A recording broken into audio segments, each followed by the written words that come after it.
नमस्कार दोस्तों, मैं रितेश कुमार सीटेट का एसएसटी का जो पेपर 2 है उसमें उसका मैं क्लास 6 के इतिहास का दूसरे चैप्टर का मैं बात करूंगा। पहले चैप्टर का मैं चर्चा अपने यूट्यूब चैनल के माध्यम से कर चुका हूं आप लोगों के साथ। अब मैं दूसरे चैप्टर की बात करूंगा जिसका नाम है आखेटक खाद्य संग्राहक से भोजन उत्पादन तक। आप इस चैप्टर को देखोगे तो आपको समझ में आएगा। आप मोटा मोटी इस चैप्टर के एक लाइन से आप हेडिंग से आप ये पता कर सकते हो कि आखेटक खाद्य संग्राहक तो आप पहले चैप्टर में जान ही चुके होंगे। अब वो भोजन कैसे उत्पादन करते हैं आखेटक खाद्य संग्राहक, वहाँ तक की आपको पढ़नी है। पहले चैप्टर में आखेटक खाद्य संग्राहक आप समझे, दूसरे चैप्टर में आप ये समझोगे कि आखेटक खाद्य संग्राहक भोजन कैसे उत्पादन करते थे और कब कहाँ कैसे उत्पादन किए। तो हम आगे चलते हैं आपके साथ। इस मुहिम की कड़ी में हम आगे चलेंगे तो आप देखेंगे कि आरंभिक मानव इधर उधर क्यों घूमते थे। तो आरंभिक मानव से यहाँ पे तात्पर्य किसे दिया है? आखेटक से। देखिए इसमें आप आरंभिक मानव से आखेटक में दे दिया है। देखिए ये आखेटक खाद्य संग्राहक क्यों घूमते थे, तो इसमें 4 कारण दी हुई है। पहला, मांस खत्म हो, पशु खत्म हो गए, पेड़ पौधे फल खत्म हो गए। दूसरा, बाढ़ आ गई। तीसरा, मौसम के अनुसार लोग चलते थे। ये ऐसे ही 4 कारण आपको दिए हुए हैं। और ये चौथी कारण में देखो, प्राणी पेड़ पौधे का जीवित रहना संभव, कहीं कुछ भी हो सकता है। नदी समाप्त हो गई, प्राकृतिक आपदा हो गए। अब आप आगे चलें कि आरंभिक मानव के बारे में जानकारी कैसे मिलती है। आप यहाँ से देखें, आप ही सोचो, यहाँ पे आरंभिक मानव से किसकी तुलना कर रहे हैं हम लोग? आखेटक खाद्य संग्राहक। देखो ये आखेटक, सॉरी मैं बढ़िया से थोड़ा लिखता हूँ।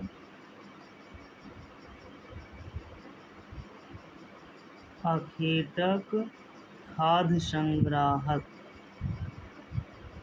खाद्य संग्राहक की चर्चा मैं पहले अध्याय में कर चुका हूँ। आप इसके बारे में अगर आपको नहीं समझ आती है तो आप पहले चैप्टर का पहला वीडियो देखें, उसमें आपको आखेटक खाद्य संग्राहक समझ में आ जाएगी, तभी ये दूसरी चैप्टर आपको परिपूर्ण तरीके से समझ में आएगी। तो आरंभिक मानव का रिलेट कहाँ से है? ये खाद्य संग्राहक से है। तो आप देखें ये जो आरंभिक मानव हैं, ये कैसे इनके बारे में जानकारी मिलेगी? तो इनके बारे में जानकारी आपको इनके औजारों से मिल सकती है। आखेटक खाद्य संग्राहक, भाई मांसाहारी तो थे ही, ये आखेटक हैं तो मांसाहारी हैं। तो ये कैसे चमड़ा निकालते थे, खाल निकालते थे, किस औजार का प्रयोग करते थे और किस जानवर का मांस खाते थे, तो उनकी हड्डियाँ निकलेगी। औजार पत्थर के हो सकते हैं, लकड़ी के हो सकते हैं, औजार हड्डी के भी हो सकती है। तो इनके बारे में हमें जानकारी कैसे मिलेगी, ये सब सारी चीज़ों के बारे में? तो आगे देखते हैं। ये देखिए यहाँ पे 2 पत्थर, ये 2 पत्थर के ही औजार हैं। देखिए ये एक औजार जो है वो पीसने के लिए है और ये मांसाहारी के लिए है, खाल उतारने के लिए, एकदम नुकीला चीड़ फाड़ के लिए। ये इधर लिखा हुआ भी है, आप देख सकते हो अपने पीडीएफ में। अब रहने की जगह निर्धारित करना। अब किसे रहने की, जैसे ही ये हेडलाइन अगर आपके पास आती है, ये रहने की जगह निर्धारित करना, तो आपके मन में आना चाहिए कि ये किसे जगह निर्धारित कर रहे हैं रहने के लिए, किसकी बात कर रहे हैं, किसकी चर्चा कर रहे हैं। तो ये हम लोग आखेटक खाद्य संग्राहक, ये हम लोग किसकी चर्चा कर रहे हैं? आखेटक खाद्य संग्राहक की चर्चा कर रहे हैं। आप देखोगे आखेटक खाद्य संग्राहक, आखेटक खाद्य संग्राहक, इसमें आप देखोगे आखेटक खाद्य संग्राहक अब कहाँ रहते थे। तो आखेटक खाद्य संग्राहक जहाँ उनकी जहाँ भी रहे हैं, उन शब्द को एक शब्द में पिरोया गया है और उस शब्द को हम लोग क्या कहते हैं? पुरा स्थल। पुरा स्थल, इस पुरा स्थल में भी बहुत सारे जगह हैं।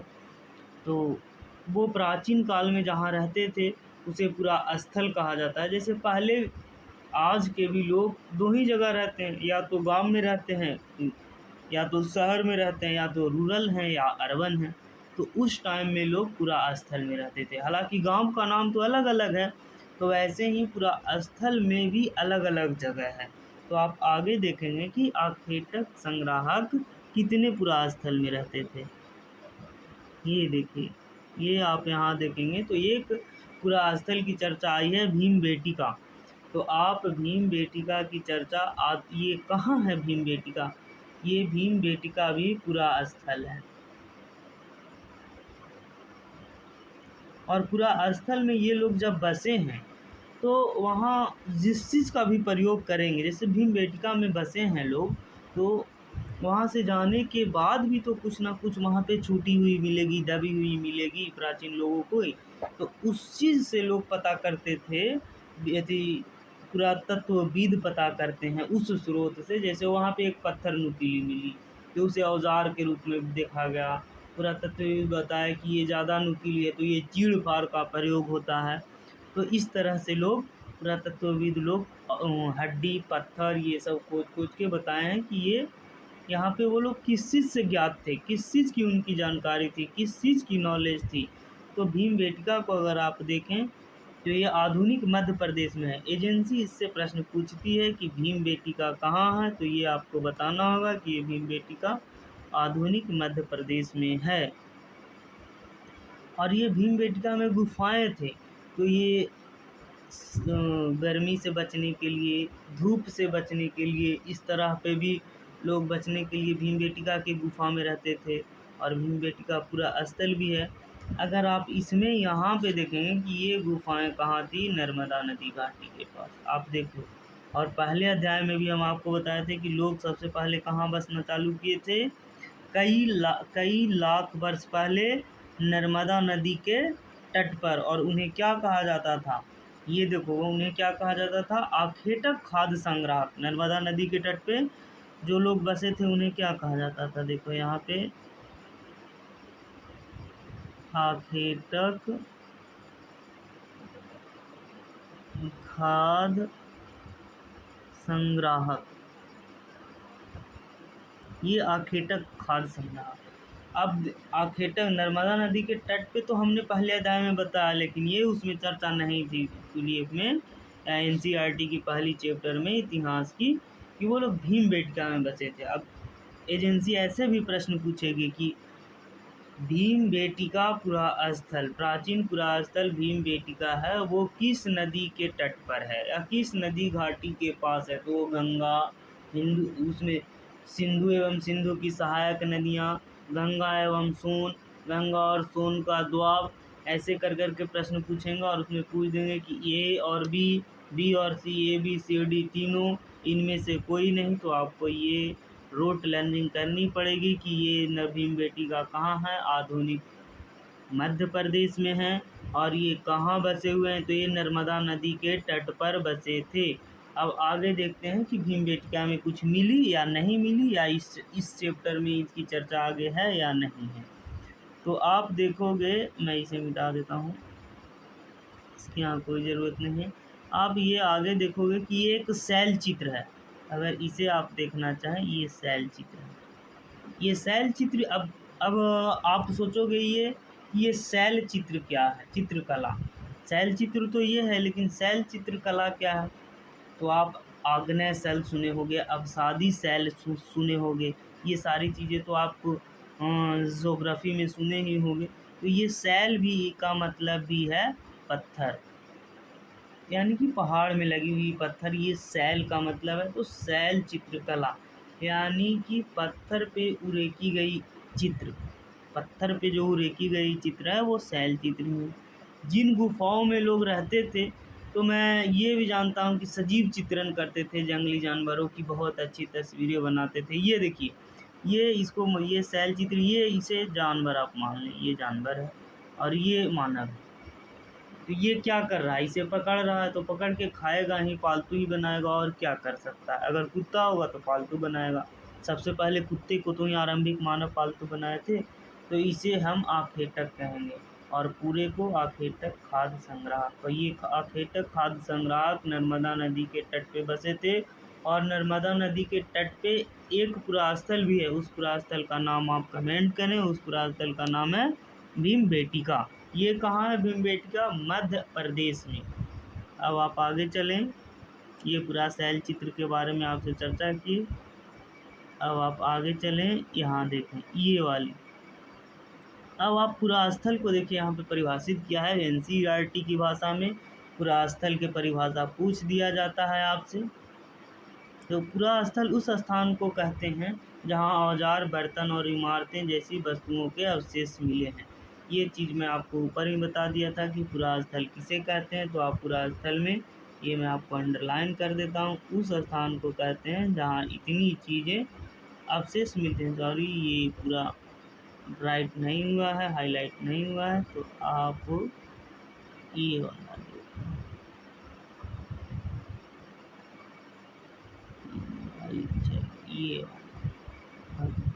ये इसमें आप बहुत अच्छे से देख पा रहे होंगे। उस स्थान को कहते हैं जहां औजार, बर्तन और इमारतें जैसी वस्तुओं के अवशेष मिलते हैं। तो अब हम आगे चलते हैं। पुरास्थल आप देख लिए। अब आप दूसरी पुरास्थल की मैं बात कर रहा हूँ, कुरनूल गुफा। ये कुरनूल गुफा कहाँ पड़ती है वर्तमान में, किस राज्य में पड़ती है, किस देश में पड़ती है, इसकी आप खोजोगे, गूगल से खोजो, एनसीईआरटी की पुस्तक से खोजो, किसी से भी आप खोज के कमेंट कर सकते हो। अब आग की खोज, ये देखो आग की, कुरनूल गुफा में आग की खोज, राख के अवशेष मिले हैं। तो जैसे ही आप राख के अवशेष, इसमें आग की खोज के बारे में देखेंगे कि राख के अवशेष जो है वो कुरनूल गुफा के भीतर और कुरनूल गुफा के बाहर भी मिलते हैं। तो आग की खोज से आप ये जान सकते हो कि आखेटक खाद्य संग्राहक उनमें क्या क्या परिवर्तन आया होगा। पहला, वो रात में रोशनी के लिए भी प्रयोग करते थे। दूसरी बात, भोजन भी पका सकते हैं, ये भी तो हो सकता है आग से। तीसरी, वो जानवरों को दूर भगाने के लिए मसाल का भी प्रयोग कर सकते हैं। इस टाइप की आग की खोज से ये परिवर्तन आई होगी। अब नाम और तिथि को मैं आगे, ये जो नाम और तिथि इतनी लंबी आप देख रहे हो, उसको मैं शॉर्ट फॉर्म में यहाँ पे लिख देता हूँ। आप ये देखो, आप यहाँ पे देखो, इसमें ये तीन पाषाण काल भी 3 भाग में बांटी जाती है। ये पूरा पाषाण का,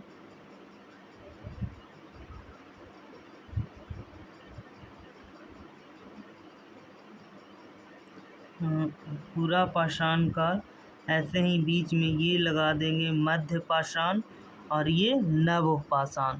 सॉरी, मैं लिखता हूँ, ये नव पाषाण। अब ये न ऐसे ऐसे ये तीनों की एज है, ये क्या है, 20 लाख साल से 12, और ये 12,000 साल से कितनी है, 10,000 मध्य पाषाण, और ये 10,000 से टील नाव। ऐसे कर सकते हैं नव पाषाण को आप 10,000 से टील नाव तक। तो इसमें अगर आप यहाँ पे देखें, ऐसे 3 भाग में बांट दिए। तो आगे देखिए ये तिथि को, ये तिथि आप पढ़ के देख सकते हैं कि हम जिस काल के बारे में पढ़ रहे हैं, पुरातत्वविदों ने उनके बड़े बड़े नाम रखे हैं। आरंभिक काल को पूरा पाषाण काल, और आरंभिक काल में कौन बसे हैं, आखेटक खाद्य संग्राहक। और इसमें आप देखोगे कि पूरा पाषाण काल को 2 शब्दों से बनाया गया, पूरा और प्राचीन। पूरा और 2 शब्दों से, पूरा और प्राचीन। और पूरा मतलब पुराना, प्राचीन मतलब भी पुराना, और इधर एक शब्द है पाषाण। पाषाण मतलब पत्थर, यानी कि पूरा पाषाण का मतलब क्या होगा, पत्थर से बने पुराने काल। तो आप इसमें स्थलों से प्राप्त के औजारों को महत्व है। इस पाषाण काल में जो स्थल से प्राप्त हुए हैं औजार, उसकी महत्व है। तो अब पूरा पाषाण काल की युग जैसे होती है ना, हमारी उम्र कितनी है, उसकी उम्र कितनी है, तो ऐसे ही ये सारे कालों का एक उम्र तय किया हुआ है, समय सीमा तय किया हुआ है कि ये इतनी है, ये इतनी है। तो आप देखोगे पूरा पाषाण काल 20 लाख साल से 12,000। अब इसे भी 3 विभागों में ऊपर जैसे बताया हूँ उस टाइप में है। तो ये आरंभिक, आपको मैं दिखा दूँ, ये वाली मैं थोड़ी कलर चेंज करता हूँ और ये लेता हूँ। इसमें आप देखो कि आरंभिक, मध्य और उत्तर मध्य, आरंभिक, मध्य और ये वाली ये। अब लगभग 99% घटना इसी में घटती है। अब मध्य पाषाण काल को जो बीच में बताया, मध्य पाषाण युग को क्या कहेंगे? अब मेसोलिथ। अब ये मेसोलिथ युग क्यों कहेंगे? क्योंकि इसमें औजार जो थे वो छोटे हो गए थे मध्य पाषाण काल में, और पर्यावरण बदलाव भी इसी में मिलती है। मध्य पाषाण काल में ही पर्यावरणीय बदलाव भी मिलते हैं, और इनके औजार भी छोटे थे, और इनके साल जो हैं ये 12,000 से 10,000 तक हैं। अब जब छोटे औजार थे उसे मेसोलिथ कहते थे, और उनसे भी जो छोटे औजार हो गए उसे हम माइक्रोलिथ कहेंगे, यानी लघु पाषाण का। और ये जो औजार थे वो हड्डियों, लकड़ियों और मुठ लगे हंसियों जैसे बने होते थे। अब आगे चलते हैं। आप ये इतना समझ गए हो कि पाषाण काल जो है वो 3 भागों में है। पहला पूरा पाषाण काल, दूसरा मध्य पाषाण काल और तीसरा नव्य पाषाण काल। तो आप जो पहला देखे होंगे पूरा पाषाण काल, उसमें शिकारी एवं खाद्य संग्राहक थे, उसमें पशुपालन करते थे, कृषि, अनाज, अग्नि का, ज्ञान का अभाव था। लेकिन जैसे ही आप मध्य पाषाण काल में देखोगे, आप इधर देखो, आग का ज्ञान जो है वो देख रहे हो। ये आग का ज्ञान कब हुआ है? ये आग का ज्ञान नव पाषाण काल में हुई है। और ये आग की ज्ञान कहाँ हुई है? आप देख सकते हो कुरनुल गुफा में। और ये कुरनुल गुफा के भीतर और बाहर भी आग की ज्ञानें मिली हैं। तो आप आगे इसमें देख सकते हो, अंडरलाइन की आप पढ़ सकते हो। और मध्य, इसमें एक और इम्पॉर्टेंट है, वीवीआई चीज़ है इसमें। आप अगर यहाँ देखें तो इसमें ये वीवीआई है, ये मैं जिसको गोला लगाता हूँ, ये माइक्रो मेसो। अब ये आपसे पूछ देगा कि पाषाण मिलान करने में आपसे ऐसे पूछ देगा। यहाँ पे मैं देखता हूँ, ये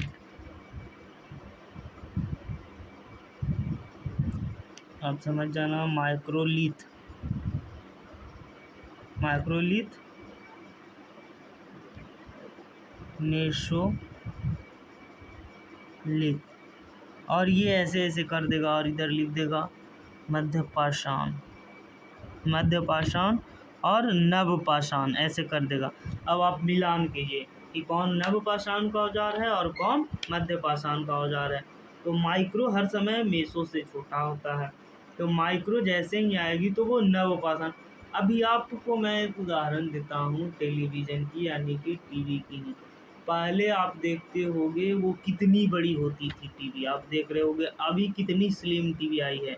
तो ऐसे ही जैसे जैसे आखेटक खाद्य संग्राहक को जानकारी मिलती गई, ज्ञान वृद्धि होती गई, वो लोग भी अपने औजार को छोटा करता गया। तो आप एक ट्रिक के ये ट्रिक भी आप समझ सकते हो कि पूरा पाषाण काल में, पूरा पाषाण काल, मध्य पाषाण काल और नव पाषाण काल, तो आपको माइक्रो और मेसो, तो माइक्रो सबसे छोटी होती है। तो आप मिलान कर सकते हो। देखो मैं अभी आपके सामने गलत मिलान किया हूँ, आप देख सकते हो माइक्रो जो है वो नव में आती है और मेसो जो है वो मध्य में आएगी। तो आप इस चीज़ को बिल्कुल ध्यान देना। आप यहाँ पे देख सकते हो कि मैं गलत मिलान किया हूँ, माइक्रो और मेसो का स्टार्टिंग में क्या किया था, गलत किया था। तो ऐसे आप करोगे तो ये माइक्रो और मेसो में आप कंफ्यूज हो जाओगे। तो इस चीज़ को आप विशेष ध्यान देना है। आप माइक्रोलिथ और मेसोलिथ औजार को देखना है कि कौन किस में है। ये ऐसे ऐसे रहेगी, और मैं ये डैश दे के आपके सामने जो लिखा था उस पे आप विशेष ध्यान दोगे। ये वीवीआई है, इससे प्रश्न बनते हैं, एजेंसियां सीटेट प्रश्न बनाएगी। अब आपको मैं ये बता रहा हूँ कि बदलती जलवायु। अब आप देखो जलवायु कब बदली, तो लगभग 1200 साल पहले। इसमें आप देख रहे हो कि यहाँ पे मैं लगाया हूँ अंडरलाइन, तो ये 1200 साल पहले जलवायु बदली। तो जलवायु जब बदलेगी तो क्या क्या परिणाम होगा, 1200 साल पहले आप देख सकते हो कि जलवायु जब बदली तो परिणाम क्या आएगी। सबसे पहली बात कि घास वाले मैदान बनेंगे, जिसको खाकर भेड़ बकरियों की जनसंख्या बढ़ेगी। जो लोग इन जानवरों का शिकार करते थे वो इनके पीछे आएंगे। तो ऐसे खेती का विकास होगा, पशुपालन की शुरुआत होगी, लोग बसना चालू करेंगे। 1200 साल, तो ये 1200 साल आप ध्यान करो कि ये 1200 साल किस काल में है, इसकी क्या उम्र है। मध्य पाषाण काल की उम्र कब से कब तक है? 1200 साल से 10,000 साल तक। आप यहाँ पे देखो, ये आपको मैं दिखाता हूँ आरंभिक मध्य पाषाण, उत्तर पाषाण, ये 12,000 साल से कब तक का है? 10,000 साल तक। और इसकी औजार कैसी है? मेसोलिथ है। और पर्यावरणीय बदलाव भी कहाँ हुआ है? मध्य पाषाण काल में। तो अब आप यहाँ देखो, बदलती जलवायु आप देखे होगे, पर्यावरणीय बदलाव मध्य पाषाण काल में हुई। और ये मध्य पाषाण काल में कब हुई है जलवायु की बदलाव? 12,000 साल पहले। तो इससे क्या हुआ होगा? जलवायु, जैसे आप ये जान लो कि आपके गांव में रोड बनी तो उससे क्या हुआ होगा, बस ऐसे ही समझो कि आपके गांव में पार्क बनी तो उससे क्या हुआ। तो बदलती जलवायु से दुनिया में क्या हुआ होगा, क्या क्रांति आई होगी, क्या फ़ायदा हुआ होगा, क्या नुकसान हुआ होगा। तो बदलती जलवायु से 1200 साल पहले घास के मैदान बने होंगे, जिससे घास खाने वाले जानवरों की जनसंख्या बढ़ी होगी।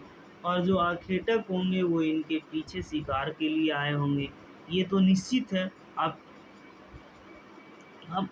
इसमें मैदान जब बनेगी तो लोग खेती भी करेंगे इसी दौरान। तो ये बदलती जलवायु में लोग खेती करते थे। और जब जलवायु बदली तो प्राकृतिक रूप से गेहूं और जौ उगना, गेहूं धान जैसी अनाज उपजना शुरू हुई। तो स्त्री और पुरुष क्या किए, ये खेती की शुरुआत इस और पशुपालन में, कि उन्हें देखने लगे कि ये प्राकृतिक रूप से जो गेहूँ है, धान है, अपने मौसम में उग जाते हैं। तो उनको देखते देखते ये जो है ना, वो लर्निंग बाय डूइंग की, वो कि लोग प्रैक्टिस मेक परफेक्ट वाली बात, और लर्निंग बाय डूइंग, करके सीखना, और प्रैक्टिस मेक परफेक्ट, प्रैक्टिस ही आपको परफेक्ट बनाएगी। तो इसी चीज़ से आप देखोगे कि खेती और पशुपालन की शुरुआत, पर्यावरण बदलाव हुआ तो खेती और पशुपालन की शुरुआत हुई। ये कब हुई? 1200 साल पहले। आप देख रहे हो। तो उसे देखने लगे और देखते देखते वो सीख गए। जब सीख गए कि कैसे किस मौसम में गेहूँ उपजते हैं, किस मौसम में धान उपजते हैं, कैसे उपजते हैं, तो वो धीरे धीरे क्या हुए? कृषक बन गए। और जब कृषक बन गए वो, तो वो भाई कृषक बने तो उनको काम बढ़ता गया। सॉरी।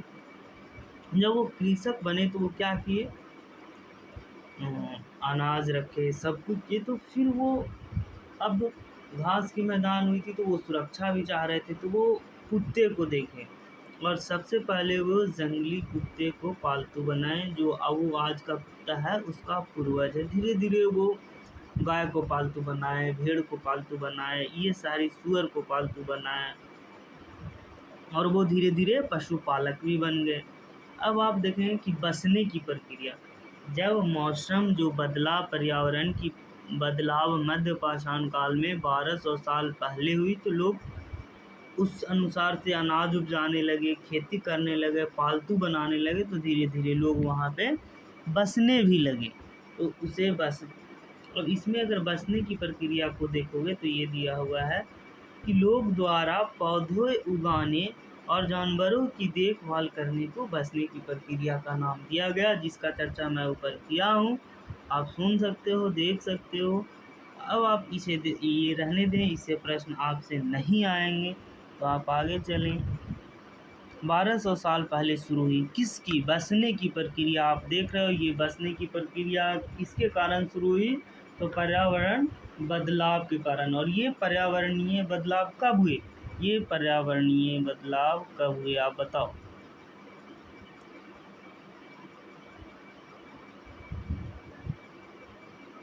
पर्यावरणीय बदलाव, ये पर्यावरणीय बदलाव कब हुए? 1200 साल पहले। और ये 1200 साल पहले कौन सा युग चल रहा था? मध्य पाषाण काल। और ये लोग मध्य पाषाण काल में क्या किए? अनाज की खेती, अनाज से सीखे, जानवर पशु। अब जब ये पर्यावरण बदलाव हुआ तो इनके जीवन शैली पे भी असर पड़ेगी। निश्चित है, पर्यावरणीय बदलाव होगी तो इनके जीवन शैली पे भी असर पड़ेगी कि लोग कैसे रहने का तरीका बदलेगा, सब बदलेगा इनको। आगे देखो आप इसमें, ये एक नवीन जीवन शैली मिली। वास्तविक बात है कि ये लोग जब खेती करेंगे, पशुपालन करेंगे, तो इनको तो नवीन जीवन शैली मिलेगी ही। एक जगह पर उन्हें लंबे समय तक रहना पड़ा होगा, महीनों साल तक रहते होंगे, इधर उधर जाते नहीं होंगे, वो सिंचाई करते होंगे, खरपतवार हटाते होंगे। ये देखो ना, ये पौधे की सिंचाई करना, ये पौधे की सिंचाई, खरपतवार हटाना, जानवरों और चिड़ियों की सुरक्षा करना, और ये बहुत सारे काम शामिल हो गए होंगे। कटाई करते होंगे अनाज को, ये सारी चीज़ें करते होंगे। ये एक नवीन जीवन, पर्यावरणीय बदलाव के कारण आप देखो क्या क्या हुआ खेतक संग्राहक के साथ। आप देख सकते हो कि कृषक बने, पशुपालक बने, पशुपालन किए, और इनकी जीवन शैली बदल गई ये दोनों काम से। तो आप आगे देखो, अनाज को बचा कर रखना अवस्था, इसलिए लोग भंडारण की बात सोची। ये सारी चीज़ें तो हैं। अब इस चैप्टर को आप मैं दिखाता हूँ। इस चैप्टर को मैं दिखाऊँ, अगर इस चैप्टर को मैं अगर आपको दिखाऊँ स्टार्टिंग में, तो आप देखो इसकी क्या हेडलाइन है। आखेटक खाद्य संग्राहक से भोजन उत्पादन तक। तो ये आखेटक खाद्य संग्राहक में भोजन उत्पादन कैसे हुई? 1200 साल पहले क्या हुई? पर्यावरणीय बदलाव हुए तो वो भोजन उत्पादन किए। और ये कब हुए? मध्यपाषाण काल में।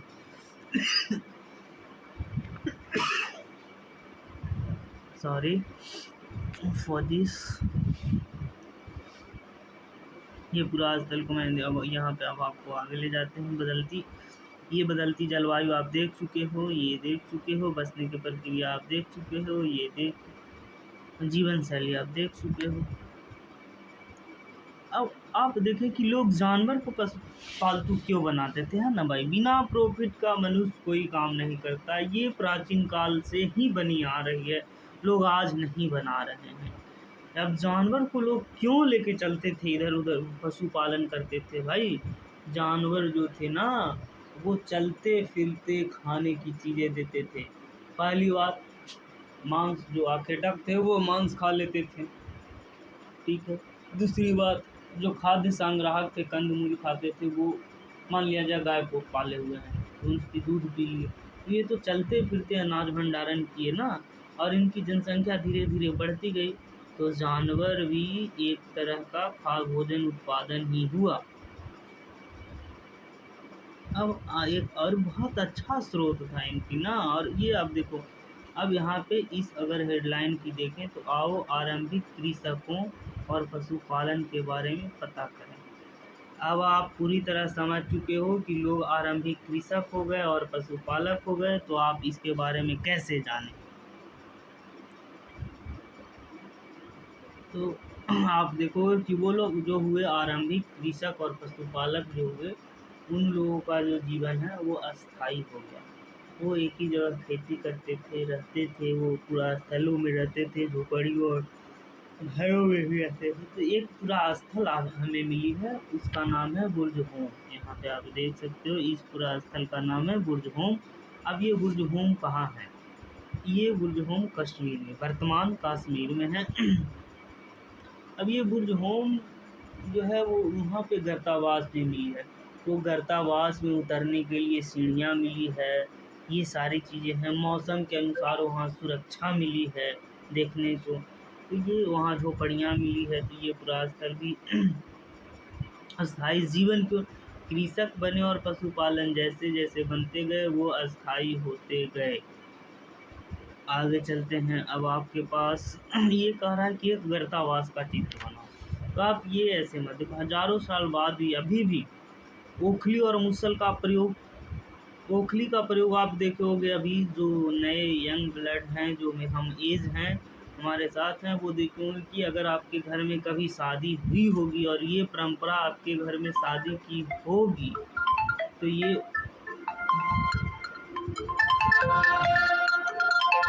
ओखली और मुसल का प्रयोग आप देख सकते हो। ये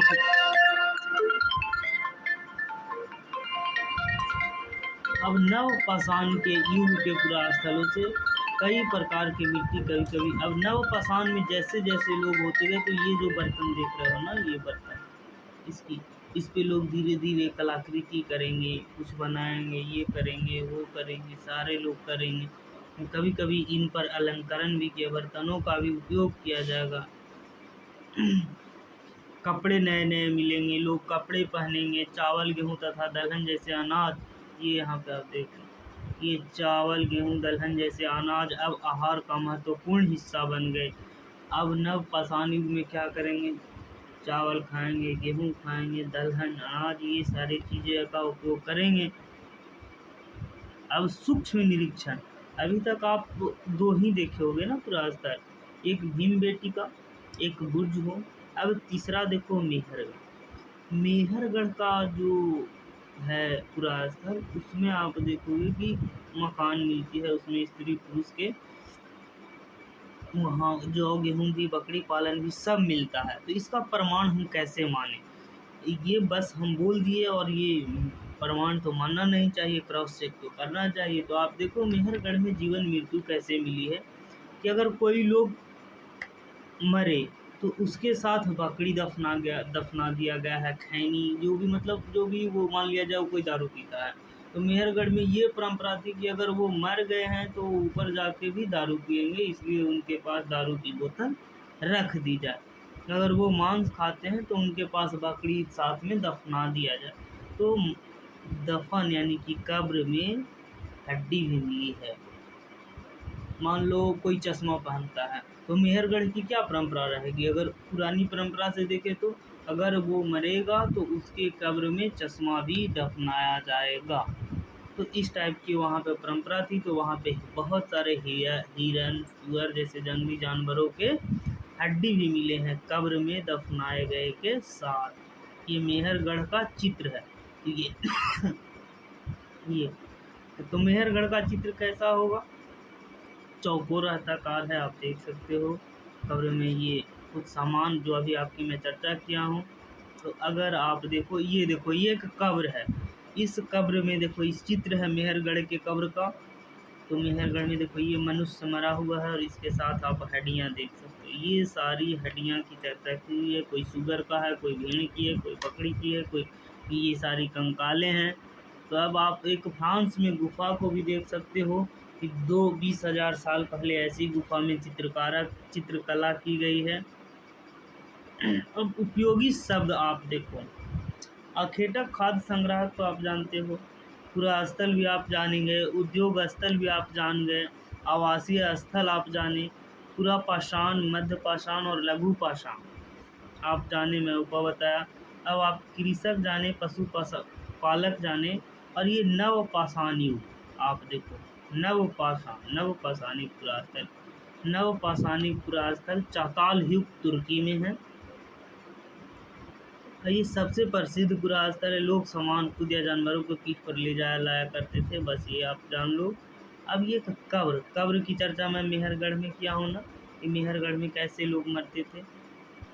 अब यहाँ पे कुछ देखो तिथियाँ, जैसे पहले चैप्टर में मैं आपको बताया था मध्य पाषाण काल की तिथि, तो मैं आपको याद ही करवा दिया हूँ, इतनी बार बोला हूँ। बसने की प्रक्रिया आपको याद ही है।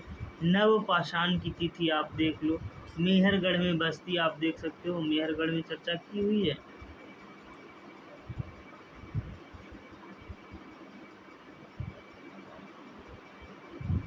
मेहरगढ़ यहाँ पे 8,000 साल दी हुई है कि नहीं, नहीं, यहाँ पे आप याद कर लेना। ये तिथि भी आई है। इस तिथि से प्रश्न आते हैं, और ये कैसे प्रश्न आते हैं मैं 3 चैप्टर आपको बताऊंगा। उसके बाद मैं आप इस तीनों चैप्टर से संबंधित महत्वपूर्ण प्रश्न सीटेट के PYQ मैं लेके आऊँगा, और उसका ऑपरेशन खुल